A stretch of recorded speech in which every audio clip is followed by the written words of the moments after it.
तो सत्ययुग को जाने के लिए आप लोगों को मैं मेरा छोड़ना पड़ेगा। और क्या छोड़ना पड़ेगा? आचार विचार और कर्म। यानी कलयुग की जो आचार है,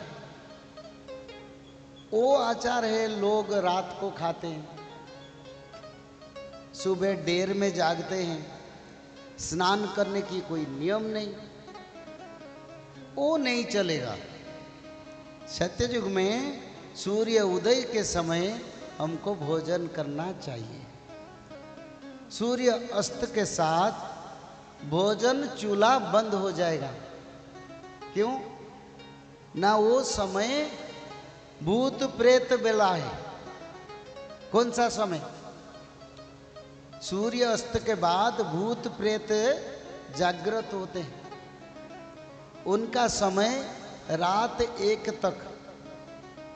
उसी समय में भोजन करने से हमारा बीमारी होता है, बुढ़ापा आता है, और दवाई खाने से भी इलाज नहीं होता है। शास्त्र विधि है।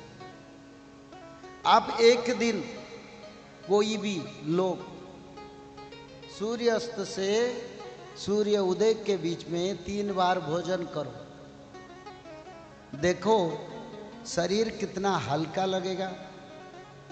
समय पर नित्य कर्म भी होगा। इतना नहीं, इतना आनंद लगेगा, बोलेंगे कुछ समय भगवान का भजन कर ले। जो लोग रात को खाते हैं उनको टीवी मोबाइल से मन रहेगा। जो सूर्यास्त से समय खा लेते हैं उनको आध्यात्मिक भाव जागृत होगा। देखो करके, बोले कुछ शास्त्र पढ़ ले, कुछ समय नाम संकीर्तन कर ले। रात 3:45 से नींद टूटेगा और नित्य कर्म शुरू कर देगा। सत्ययुग के नियम है सूर्य उदय अस्त। क्यों? ना वृक्ष लता जीव जंतु उसी समय खाते हैं, रात होने से अपने कुटिया को चल जाते हैं। पर असुर जीव, बाघ भालू, हिंसक जीव, जीव हत्या करने वाले जीव रात को भोजन करते हैं। तो इसीलिए हमको उसको परिहार करना पड़ेगा। हम ऐसे सत्ययुग को नहीं जाएंगे। सत्ययुग को जाने के लिए 1 अध्याय भागवत पठन, और क्या, समय पर भोजन, सात्विक भोजन खाना, जीव हत्या नहीं करना,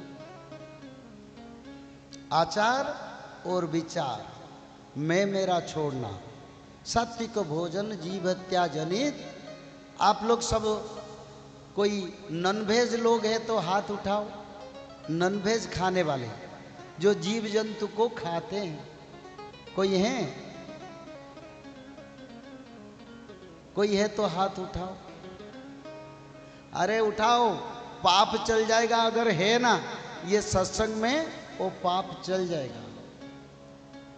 अगर नहीं है ना हाथ उठाओ। मैं नहीं कहता हूं किसी को हाथ उठाने के लिए, पर जीव जंतु को जो बद्ध करके खाते हैं, शायद यहाँ कोई नहीं है।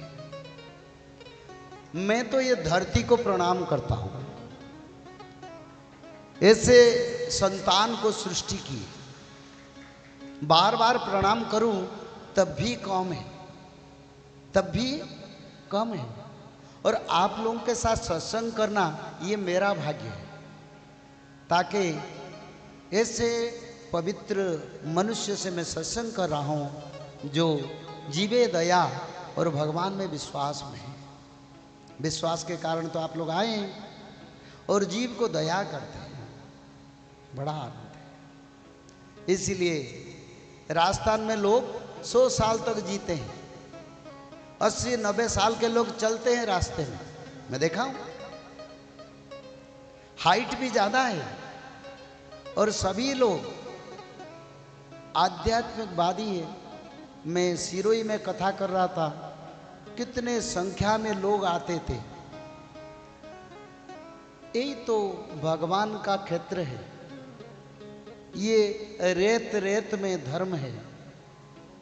और मैं खुद को भी आनंद समझता हूं ताकि प्रभु ऐसे लोगों से सत्संग हुआ, मेरा जीवन भी परित्राण होगा। आनंद एक बार हरि हरि। ऐसे ही तो राजस्थान में मैंने कई कथा किया हूं, हर कथा में यही मेरा अनुभव है। बड़ा भाग्य है, बड़ा आनंद है। यहाँ के लोग ज़्यादा घी खाते हैं, दूसरे राज्य में तेल खाते हैं। तेल असुरों का खाद्य, घी देवताओं का खाद्य। खाद्य में कितना परिवर्तन है। ज़्यादा मिठाई भी खाते हैं। मिठाई खाना सत्ययुग का लक्षण है। सत्ययुग में लोग कड़वा नहीं खाएंगे, नमकीन नहीं खाएंगे, सब मिठाई मीठा खाएंगे। युग मीठा, भोजन मीठा, विचार मीठा, भजन मीठा, बात मीठा, युग भी मीठा। आनंद एक बार